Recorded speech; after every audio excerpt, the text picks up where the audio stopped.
అసలు ఆ వర్ణ వ్యవస్థ కానీ లేకపోతే కుల వ్యవస్థ కానీ ఉన్నటువంటి పుస్తకాలు, ఉదాహరణకు మన ధర్మశాస్త్రం కానివ్వండి, పరాశర స్మృతి కానివ్వండి, ఇలాంటివి ఏమైనా ఉంటే తీసుకురండి, నేనే పెట్రోల్ పోసి తగలబెడతానని కూడా అన్నారు. నేను ఈరోజు ఆయనకు పెట్రోల్ ఇస్తాను, ఆయన ఎంత తగలబెడతారో నేను చూస్తాను, ఆయన నిజాయితీని కూడా నేను ఈరోజు ప్రశ్నిస్తున్నాను. నన్ను జవాబు చెప్పనియండి. ఎందుకంటే గత 200 సంవత్సరాల నుంచి హిందువుల గొంతు నొక్కేశారు మీరు. ఇప్పుడన్నా మాట్లాడినియండి మమ్మల్ని. 70 సంవత్సరాల నుంచి కాంగ్రెస్ నొక్కేసింది, కనీసం ఇప్పుడన్నా మాట్లాడినివ్వండి.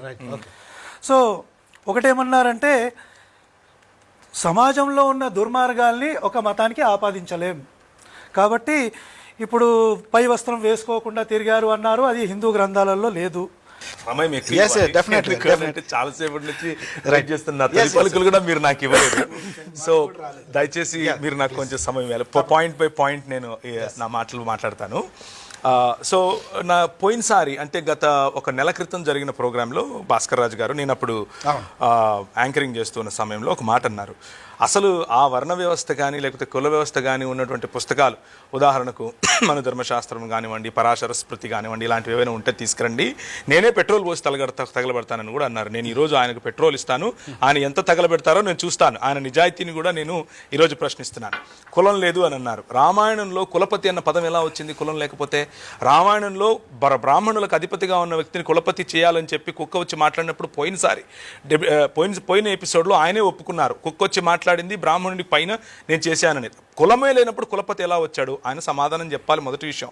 రెండో విషయం, క్రైస్తవ మతం అన్యాయం చేస్తుంది, దాని గురించి వస్తాను. బ్రాహ్మణులు సులభ్ కాంప్లెక్స్లు నడుపుతున్నారు అని అన్నారు. సార్, నేను మీకు రక్షణ టీవీ పరిచర్యల సాక్షిగా అందరి ముందు చెప్తున్నాను, మనము నరేంద్ర మోదీ గవర్నమెంట్కు ఒక లేఖ రాద్దాం, బ్రాహ్మణులకు రిజర్వేషన్ కావాలి, వారు సులభ్ కాంప్లెక్స్లే నడుపుతారు ఇప్పటి నుంచి అని మేము రెడీ. మీరు ఒప్పుకుంటారా? మీరు ఒక స్టేట్మెంట్ ఇవ్వాలి. ఇప్పుడు బ్రాహ్మణులు సవర్ణులు సులభ్ కాంప్లెక్స్లే నడిపిస్తారు ఇప్పటి నుంచి. వారు చాలా పేదవాళ్ళు. మిగిలిన వాళ్ళందరూ ఐఏఎస్లు అవ్వాలి. ఏం సార్? మిగిలిన వాళ్ళందరూ ఐపీఎస్లు అవ్వాలి. బ్రాహ్మణులు సులభ్ కాంప్లెక్స్లే నడపాలి. మీరు చూస్తాను మీరేం మాట్లాడతారు. ఇప్పుడు దళితులపై ట్యాక్సులు వేసి శూద్రుని దోచుకున్నారు. ఇది రాజీవ్ మల్హోత్రా లాంటి భయంకరమైన దేశాన్ని విచ్ఛిన్నం చేసేటటువంటి ప్రజలు ఇచ్చే స్టేట్మెంట్. అలాంటి దానికి ఎంబీబీఎస్ డాక్టర్గా మీరు వత్తాసు పలకటం ఏమాత్రం నాకు నచ్చలేదు. ఎందుకు అనంటే, దళితులపై ట్యాక్సులు వేశారు అని చెప్తున్నారు. ట్యాక్స్ దళితులు మీరు ఎక్కడన్నా కనిపిస్తారా? లేకపోతే ట్యాక్స్ బాపనులు కనిపిస్తారా మీకు? రెవెన్యూ దళితులు కనిపిస్తారా? రెవెన్యూ బాపనులు కనిపిస్తారా మీకు? రెవెన్యూలు దళితులు కనిపిస్తారా? లేకపోతే రెవెన్యూ దోచిపెట్టిన క్షత్రియులు కనిపిస్తారా మీకు? సార్, ఇది దేశ చరిత్రను తెలుసుకోకపోతే చరిత్రహీనులం అవుతాం. ఇది అంబేద్కర్ గారు ఒక మాట చెప్పారు. ఈ విషయాన్ని దాన్ని కోట్ చేస్తున్నాను. బ్రాహ్మణులు సులభ్ కాంప్లెక్స్లు నడుపుకుంటారు అనంటే ఎంత హాస్యాస్పదమో, దళితుల పైన ట్యాక్స్లు వేశారంటే కూడా అంతే హాస్యాస్పదం. ఎందుకంటే సార్, దళితులు ఈ దేశంలో ఈ బయట నుంచి వచ్చినటువంటి వలసవాదులు వచ్చినప్పుడు దళితులకు తిండి లేదు, దళితులకు పై వస్త్రం వేసుకునే హక్కు లేదు, దళితులు గోచి కట్టుకొని తిరగాలి, మూతికి ఒక ముంత పెట్టుకోవాలి, ముడ్డికి ఒక చీపురు కట్టుకొని తిరగాలి. అది మా బతుకు ఇక్కడ. ఎవరు అలా దోచింది? వాడు వచ్చి దోచాడు, ఆ తెల్లోడు బ్రిటిషోడు దోపిడి దొంగ. మీకంటే ఎక్కువగా అరిచి నేను చెప్తాను. కానీ ఆ దొంగకు వత్తాసు పలికింది ఎవరు? బ్రాహ్మణవాదం కాదా? ఆ దొంగకు దోచిపెట్టింది ఎవరు? బ్రాహ్మణవాదం కాదా? ఆ దొంగ మీ దేవాలయాల దగ్గరకు వచ్చి కాపు కాస్తే పోయి చచ్చిపోయింది ఎవరు? దళితులు కాదా? ఎవరికి చెప్తున్నారు ఈ కథలు? కథలు ఎవరికైనా వేరే వాళ్ళకి చెప్పాలి. క్రిమినల్ ట్రైబల్ యాక్ట్ ఎవరు చేశారు సార్? బ్రిటిష్ వాళ్ళు చేశారా? కొంచెం రీసెర్చ్ చేస్తూ కూడా ఈ మాట మాట్లాడు. క్రిమినల్ ట్రైబల్ యాక్ట్ చేయించింది బ్రాహ్మణులు. క్రిమినల్ ట్రైబల్ యాక్ట్ చేసి తీరాలి అని పట్టింది బ్రాహ్మణులు. ఎందుకు అనంటే, ఫలానా సమాజం, మీరు ఏ సమాజం గురించి అయితే మీరు మీ సమాజంగా చెప్పుకుంటున్నారో ఆ సమాజం వెనుక వాళ్ళు ఒక ప్లీ వేశారు. ప్లీ వేసి ఈ సమాజం వాళ్ళు, ఎరుకళ్ళు, యానాదులు, కోయలు, గోండులు, ఇలాంటి వాళ్ళు కొంతమంది ఉన్నారు, వీళ్ళని మేము క్రిమినల్స్గా చూస్తాం, వాళ్ళు పుట్టుకతో నుంచే మా దగ్గర నుంచి అన్ని దోచుకొని పోయేవాళ్ళు, మేము రోడ్డు మీద వెళుతూ ఉంటే వాళ్ళు నడవటానికి వీల్లేదు, మేము వెళుతూ ఉంటే మా సొమ్ము వాళ్ళు దోచుకుని వెళ్తారు, కాబట్టి వాళ్ళను క్రిమినల్స్గానే గుర్తించండి అని ప్లీ వేసింది బ్రాహ్మణులు. ఎవరికి సార్ కథలు చెప్తారు? తర్వాత బుద్ధుడు విష్ణుమూర్తి. రేపు మళ్ళీ ఇదే ఆర్ఎస్ఎస్ కుహనా మేధావులు వచ్చి ఇక్కడ ఏం చెప్తారంటే, అంబేద్కర్ గారు కూడా విష్ణుమూర్తి అని అంటారు. ఈరోజు డేట్ రాసుకో అన్న, ఇదే జరుగుతుంది. రేపు యేసుప్రభువును కూడా విష్ణుమూర్తి అనే అంటారు. ఎందుకంటే అందితే జుట్టు, అందకపోతే కాళ్ళు. ఇది వీళ్ళ ఆర్ఎస్ఎస్ భావజాలం. ఇది నా వ్యక్తిగత అభిప్రాయం. ఎందుకనంటే విష్ణుమూర్తి ఒకవేళ విష్ణుమూర్తి అంశమే గనక బుద్ధుడైతే బుద్ధుడిని ఎందుకు తరిమి చంపుతారండి? బుద్ధుడెందుకు ఈ దేశంలో లేకుండా చేస్తారండి? బుద్ధుడెందుకు ఈ దేశాన్ని విడిచిపెట్టి కాంబోడియా నుంచి, థాయిలాండ్ నుంచి, శ్రీలంక వరకు, సమాత్ర వరకు, జావా వరకు వెళ్ళిపోతాడు? ఎందుకని ఆఫ్ఘనిస్తాన్లో కూడా ఉండగలుగుతుంది కానీ భారతదేశంలో ఉండలేకుండా పోతుంది. ఏంటి దానికి కారణం? బౌద్ధ మఠాలను ఎందుకు చంపుతారు? పుష్యమిత్ర మహాశుంగుడు ఎందుకు చంపుతాడు? శుంగుడు చంపినటువంటి ఒక్కొక్క బౌద్ధ మఠ అధిపతి తలకు ఇన్ని వందల దీనారాలు ఇస్తానని ఎట్లా చెప్తాడు? ఏం మాటలు మాట్లాడుతున్నారు? ఏదైనా మాట్లాడితే అతకాలి కదా. తర్వాత చరిత్ర వక్రీకరించారు ఎవరు? బ్రిటిష్ వాళ్ళు. చాలా సంతోషం, చరిత్ర వక్రీకరించారా? ఓకే, చరిత్ర వక్రీకరిస్తే అసలు రాముడు లేడని రాయాలి కదా, చరిత్ర వక్రీకరిస్తే బుద్ధుడు లేడని రాయాలి కదా, చరిత్ర వక్రీకరిస్తే కులమే లేదని రాయాలి కదా, చరిత్ర వక్రీకరిస్తే ఈ పుస్తకాలన్నీ కాల్చేయాలి కదా. వాళ్ళు ఎందుకు ట్రాన్స్లేట్ చేస్తారు? వాళ్ళు ఎందుకు తీసుకొచ్చి మనకిస్తారు? 1500 సంవత్సరాల క్రితం రాసినే లేదు కదా, చదువే లేదు కదా ఎవరికి రాయటానికి.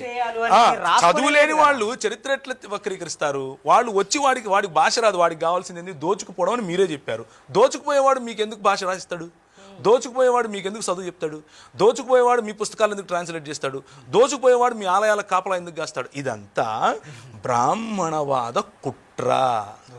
ఇప్పుడు కొత్తగా ఆర్ఎస్ఎస్ విహెచ్పిలు తీసుకొస్తున్నటువంటి ఒక స్టిక్కర్, బంపర్ స్టిక్కర్ ఏంటంటే దళితులు పోగొట్టుకోకూడదు కాబట్టి బుద్ధుడు మావాడు, దళితులు పోగొట్టుకోకూడదు అంబేద్కర్ విష్ణుమూర్తి స్వభావం. ఇది ఇప్పుడు చెప్పేటటువంటి కథ. కాబట్టి బ్రిటిష్ వాళ్ళు క్రైస్తవులే కదా అని అన్నారు. సార్, బ్రిటిష్ వాళ్ళు ఈ దేశానికి వచ్చి భాస్కర్ రాజు గారు 80 సంవత్సరాల వరకు ఉన్నంత వరకు వాళ్ళు ఆరాధించుకోవటానికి కూడా వాళ్ళ దగ్గర చర్చ్ లేదు. వాళ్ళు క్రైస్తవులు ఎట్లా అవుతారండి? ఆల్బర్ట్ ఐన్స్టీన్ అని పేరు పెట్టుకుంటే క్రైస్తవుడని, భాస్కర్ రాజు అని పేరు పెట్టుకుంటే హిందువు అని. ఇది గనక స్టాండర్డ్ అయితే నేను హిందువుని అవ్వాలి, నా పేరు ప్రవీణ్ కుమార్. అది కాదు సార్ స్టాండర్డ్. స్టాండర్డ్ ఏంటంటే ఇదిగో ఈ 66 పుస్తకాలు ఉన్నటువంటి బైబిల్ గ్రంథాన్ని ఎవడైతే విశ్వసిస్తాడో వాడు క్రైస్తవుడు అవుతాడు. ఒకవేళ ఇక్కడికి వచ్చినటువంటి బ్రిటిష్ వాళ్ళు క్రైస్తవులే అయితే విలియం కేరీని రాకుండా ఎందుకు ఆపుతారు? జీగన్ బాల్ గారిని రాకుండా ఎందుకు ఆపుతారు? క్రైస్తవ మిషనరీ సంస్థలు రాకూడదు అని వాళ్ళపైన చట్ట వ్యతిరేకమైనటువంటి అంటే వీసా ఉల్లంఘనలు అన్న పేరు మీద దిగిన వెంటనే ఓడలెక్కించి ఎందుకు పంపిస్తారు? వాళ్ళని ఇక్కడ రోడ్డు మీద కొట్టి చంపుతూ ఉంటే కూడా మాకు పట్టినట్టు ఎందుకుంటారు అని అంటే వారికి క్రైస్తవ భావజాలానికి ఏ సంబంధం లేదు కాబట్టి. బ్రిటిష్ వాళ్ళలో క్రైస్తవులు ఉంటారా? ఉంటారు. భారతీయుల్లో క్రైస్తవులు ఉంటారా? ఉంటారు. భారతీయులందరూ హిందువులేనా? కాదు. భారతీయుల్లో హిందువులు ఉంటారా? ఉంటారు. ఇది చిన్న లాజిక్ కదా, ఇది కూడా మిస్ అయితే ఎట్లా? బ్రిటిష్ వారు క్రైస్తవులు కాదు. భారతదేశపు చరిత్రను 1200 సంవత్సరాలు తీసేశారు అని అంటే తీసేసిన చరిత్రను ఎక్కడి నుంచి తీసుకొచ్చిండి మరి తీసేశారు కదా, ఇంక ఉండకూడదు కదా.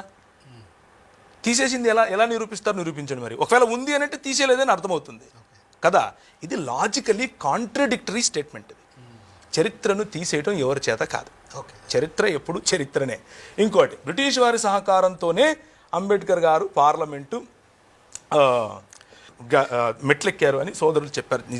నిజమైన స్టేట్మెంట్. ఎందుకు అనంటే బ్రిటిష్ ప్రభుత్వం రాకముందు ఈ దేశంలో ఉన్నటువంటి బడుగు బలహీన వర్గాలు, ఎస్సీ ఎస్టీ బీసీ మైనారిటీలుగా చెప్పుకున్న మైనారిటీల్లో మరి ముస్లింలు నేను ప్రత్యేకిస్తున్నాను. ఎందుకంటే అప్పటికి పాలక వర్గంలో ముస్లింలు ఉన్నారు.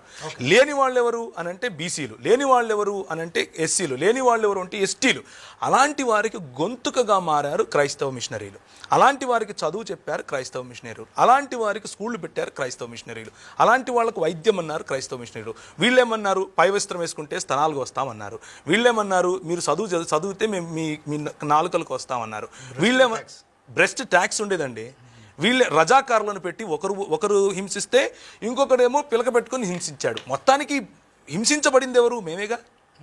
మాకు వాయిస్ అయినారు ఎవరు? బ్రిటిష్ వాళ్ళు అందరూ కాదు, వాళ్ళలో ఉన్నటువంటి క్రైస్తవ భావజాలం తెలిసినటువంటి వాళ్ళు. అలాంటి వాళ్ళు వెనుక నిలబడ్డారు కాబట్టే ఫూలే గారి భార్య సతీమణి గారికి వారు చదువు చెప్పారు. ఫూలే గారు నిలబడ్డానికి కారణం బ్రిటిష్ మిషనరీలు కాదా? అంబేద్కర్ గారి చదువు కోసము మిషనరీలు కాదా కారణం? ఆయన వెళితే ఇంగ్లాండ్లోను మరియు అమెరికాలోను ఆయన ఆదరించింది క్రైస్తవులు కాదా? ఆయన నిలబెట్టింది క్రైస్తవులు కాదా? సైమన్ గో బ్యాక్ అని వీళ్ళు అరిస్తే సైమన్ వస్తాను అని రాసింది ఎవరు? క్రైస్తవుడు కాదా? ఇవన్నీ కనిపించవా? ఇంకొక విషయం, నేను ఒక 2-3 విషయాలు అన్న ప్రస్తావించారు. చాలా తక్కువ సమయంలో ఒక విషయం చెప్తాను. ఏంటి అనంటే క్రిమినల్ ట్రైబల్ యాక్ట్ అని అన్నారు. సరే, ఈ దేశంలో జోగిని వ్యవస్థ అని ఒకటి ఉండేది. ఆంధ్ర జోగిని అబాలిష్మెంట్ ఎప్పుడు జరిగింది? భాస్కర్ రాజు గారే చెప్పాలి. ఇంగ్లీష్ ఎడ్యుకేషన్ యాక్ట్ ఎప్పుడు వచ్చింది? భాస్కర్ రాజు గారే చెప్తారు. ఆస్తి హక్కు శూద్రులకు ఎవరు తీసుకొచ్చారు? ఒకవేళ ఆస్తి హక్కు శూద్రులకు, చదువు హక్కు శూద్రులకు లేకపోతే ఈరోజు భాస్కర్ రాజు గారు ఇక్కడ కూర్చుని రక్షణ టీవీలో మాట్లాడగలిగే వాళ్ళ? ఎవరు తెచ్చారో సమాధానం చెప్పాలి. రైట్ టు ఎడ్యుకేషన్ ఎవరు తీసుకొచ్చారు? ఆయన డాక్టర్ అయ్యారుగా, ఎలా అయ్యారు? ఒక వైద్యుడు, ఒక చోరుడు ఇద్దరు సమానం అని చెప్పేటటువంటి సనాతన ధర్మం ఎక్కడ? రైట్ టు ఎడ్యుకేషన్ ఫర్ శూద్ర అని చెప్పేటటువంటి ఈ యాక్ట్ 1913 ఎక్కడ? ఈ రెండిట్లో దేనివల్ల మీరు డాక్టర్ అయ్యారు? మీరు సమాధానం చెప్పాలి నాకు. స్లేవరీ అబాలిష్మెంట్ యాక్ట్ ఎవరు చేశారు? బ్రాహ్మిన్స్ ఒక ఒక ఒక ఒక వ్యక్తి శూద్రుడు పెళ్లి చేసుకుంటే భార్యను బ్రాహ్మణుడి దగ్గర 3 రాత్రులు పడుకోబెట్టాలా? ఇది మీ సనాతన ధర్మమా? దాన్ని అబాలిష్ చేసింది 1819లో. ఎవరు అబాలిష్ చేశారు? East India company. ఎవరు అబాలిష్ చేశారు? 1830లో హ్యూమన్ సాక్రిఫైస్ అబాలిషన్ యాక్ట్. అంటే మీరు నేను ఈరోజు బ్రతికున్నాము అని అంటే వాళ్ళు చంపకుండా మన తలలు తెగకుండా ఉన్నాను అని అంటే ఆ రోజు తీసుకొచ్చిన యాక్ట్ కదా. Non discrimination act 1833. Right to sit, శూద్రులకు కూర్చునే హక్కులు లేవండి, పిరుదులు కోసేవాళ్ళు. ఈరోజు టీవీల ముందు మీరు నిలబడుకొని మాట్లాడుతున్నారు అంటే కారణం ఏంటి? ఏ యాక్ట్ కారణంగా? ఈ ట్రైబల్ యాక్ట్ గుర్తొచ్చిందా? అది చేయించింది బ్రాహ్మణ సముదాయం కాదా? నాచ్ కమ్యూనిటీ అన్నటువంటి ఒక కమ్యూనిటీ ఉండేది. మన బడుగు బలహీన వర్గాలకు, దళిత సహోదరులను వాళ్ళు అర్ధనగ్నంగా లేకపోతే పూర్తి నగ్నంగా దేవాలయాల ఎదుట డ్యాన్సులు చేయించేవారు. ఇంతవరకు మన రెడ్డి గారు చెప్పారు ఒక మాట, అంటే భజన చేసేటటువంటి కళాకారులు ఉన్నారు అని. వీళ్ళను కూడా ఎవరైతే నాచ్ కమ్యూనిటీగా పిలిచారో, దేవదాసి కమ్యూనిటీగా పిలిచారో, జోగిని కమ్యూనిటీగా పిలిచారో వీరిని ఉంపుడు గత్తెలుగా ఒక పక్క చూస్తూ, వీరు పెళ్లిళ్ళు చేసుకోకుండా పిల్లలు కనాలి అని చెబుతూ, కాదు వీళ్ళు కళాకారులు అని పేరు పెట్టి వారి కోసము దాన్ని ఏమంటారు, హైకోర్టులో పిటిషన్ వేస్తే కొట్లాడుతూ ఉంటే ఈ సనాతన ధర్మ సంరక్షకులు వచ్చి ఏమంటారంటే ఇది మా సంస్కృతి అంటారు. ఏదండి మీ సంస్కృతి? మా ఆడవాళ్ళను అర్ధనగ్నంగా చేసి నాట్యం చేయించడం మీ సంస్కృత? అది కాపాడటం కోసం మీరు నిలబడతారా? దానికి వ్యతిరేకంగా పోరాడితే బ్రిటిష్ వాడు క్రైస్తవుడైపోయాడా? ఇది మనకున్నటువంటి గొప్ప జ్ఞానం. కాబట్టి టైటిల్ సరి చేసుకోవాలి అని మన సహోదరులు చెప్పారు, భాస్కర్ రాజు గారు. నేను కూడా ఒప్పుకుంటున్నాను ఈ విషయానికి. ఎందుకు అని అంటే టైటిల్ సరి చేసుకోకపోతే సనాతన ధర్మం చేసింది ఏమీ లేదు అని తెలిసిపోతుంది. అందుకు సరి చేసుకోవాలంటున్నారు. ఇది నా వ్యక్తిగత అభిప్రాయం, దయచేసి మీరు వేరే రకంగా అర్థం చేసుకోకండి. అలాగే డెవలప్మెంట్తో మతానికి ముడిపెట్టకూడదు అని కూడా అన్నారు. ఎందుకు అని అంటే డెవలప్మెంట్ చేసింది ఏమీ లేదు కాబట్టి. ఎందుకంటే 25% జీడిపి వేరేవాడు కొల్లగొట్టుకుంటూ పోతూ ఉంటే కొల్లగొట్టి ఇచ్చింది మీరు కాబట్టి. 25% వేరేవాడు కొల్లగొట్టుకొని పోతున్నాడు అని అంటే దళితుల దగ్గర కొల్లగొట్టిపోయాడని అబద్ధం చెప్తున్నారు. ఎందుకు? ఆ 25% ఈ దేశంలో దళితుడికి ఆస్తి హక్కు లేదు. దళితుడు ఇంట్లో దాన్ని ఏమంటారు, కొబ్బరికాయల చెట్టు ఉందనుకోండి ఉదాహరణకు, చూస్తాడు ఎవడు ఆసామి, అరే బాగుందిరా కోసుకొచ్చి అంటే నోరు మూసుకొని తీసుకుని ఇవ్వాలి. అది అప్పటి ధర్మశాస్త్రం. మా ఇంట్లో అరటిగలలు పండితే నీవి, మా ఇంట్లో కూతురు పుడితే నీకు, మా ఇంట్లో వంకాయలు పండితే నీకు. మా దగ్గర నుంచి బ్రిటిష్ వాడు ఎక్కడ కొల్లగొట్టాడు? ఎలా కొల్లగొడతాడు? అసలు వాడు మా ఇంటికే రాడు, మీ దగ్గర ఆగిపోయాడు కదా. కొల్లగొట్టించి ఇచ్చింది మీరు. వాళ్ళ మీద పేరు పెడితే ఎట్లా? వాళ్ళు దోపుడుగాళ్లే, నేను ఒప్పుకుంటున్నాను. బ్రిటిష్ వాళ్ళు 100% దోచుకుపోయారు, కానీ దోచిచ్చింది మీరు. 25% 2% తీసుకొచ్చి ఇచ్చింది మీరు. మీ ఆస్తులు కాపాడుకోవడం కోసం, మీ అధికార దాహాన్ని కాపాడుకోవడం కోసం వాళ్లకు తొత్తులుగా మారింది మీరు. బ్రిటిష్ వాళ్ళ తొత్తులుగా మీరు పనిచేసింది మీరు. కాబట్టి డెవలప్మెంట్ లేదు. కాబట్టి డెవలప్మెంట్ అనేది మతానికి ముడిపెట్టకూడదు అని భాస్కర్ రాజు గారు చెప్పారేమో అన్నది నా అభిప్రాయం. మరి పెట్రోల్ ఇచ్చి ఎప్పుడు ఎక్కడ ఎలా దహిస్తారో చెప్తే నేను కూడా వస్తాను. ఓకే, భాస్కర్ రాజు గారు మీరు స్పందించిన తర్వాత సార్కి ఇస్తాను. సో ఒకటి, ప్రవీణ్ పగడా గారు బ్రిటిష్ వాళ్ళు దుర్మార్గులను ఒప్పుకున్నారు. సో చాలా సంతోషం.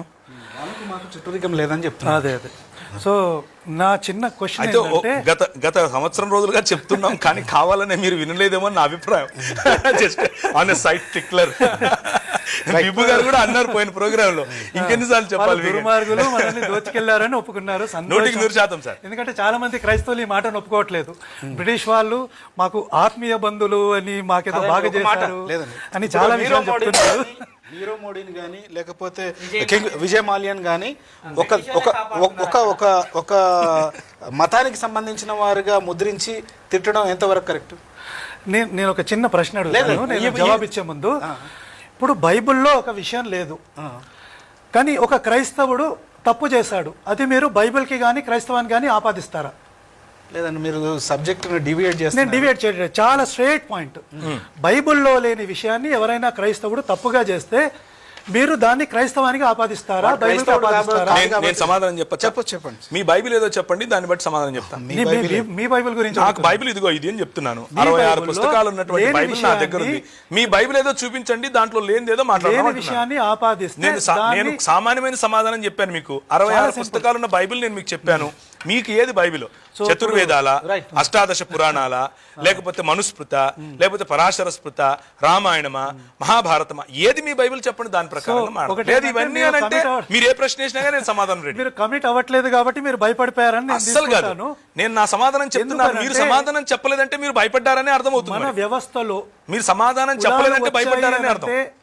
నన్ను జవాబు చెప్పనియండి. ఎందుకంటే గత 200 సంవత్సరాల నుంచి హిందువుల గొంతు నొక్కేశారు మీరు. ఇప్పుడన్నా మాట్లాడియండి మమ్మల్ని. 70 సంవత్సరాల నుంచి కాంగ్రెస్ నొక్కేసింది, కనీసం ఇప్పుడన్నా మాట్లాడివ్వండి. సో ఒకటేమన్నారంటే సమాజంలో ఉన్న దుర్మార్గాల్ని ఒక మతానికి ఆపాదించలేం కాబట్టి ఇప్పుడు పై వస్త్రం వేసుకోకుండా తిరిగారు అన్నారు, అది హిందూ గ్రంథాలలో లేదు. తర్వాత ఇంకేవో అన్నారు, చాలా విషయాలు చెప్పారు, అవన్నీ గ్రంథాలలో ఎక్కడ లేవు. ఎక్కడ ఉంటే మనం దాని గురించి మాట్లాడదాం. తర్వాత తో కొలంబస్ మన దేశానికి వచ్చాడు. కొలంబస్ కూడా క్రైస్తవుడు కాదన్నాడు. 7 పడవల నిండా మన బంగారాన్ని నింపుకొని వెళ్ళాడు కొలంబస్. అతడు వెళ్ళిన తర్వాత వెంటనే ఒక 10 సంవత్సరాల్లో గోవా ఇన్క్విజిషన్ జరిగింది. దాంట్లో చచ్చిపోయిన 70 మంది 70% దళితులు, వేరే వాళ్ళందరూ ఉన్నారు. బ్రిటిష్ ప్రధానితో మాట్లాడడం కాదు, అక్కడ ఉన్న కోహినూరు వజ్రం పట్టుకరండి ఫస్ట్. సో అవన్నీ చేద్దాం మనం. ఎప్పుడు చేస్తారు? 70 ఏళ్ళు ఒడిచిపోయినాయి. ఆయన 2వ ప్రధానమంత్రి కూడా అయ్యిండు నరేంద్ర మోడీ గారు. 70 సంవత్సరాల ఆయన చెప్పండి సార్, వదిలేస్తారు మీరు. 70 ఏళ్ళు కాంగ్రెస్ వాళ్ళు చేయలేదు, మీరు చేయండి.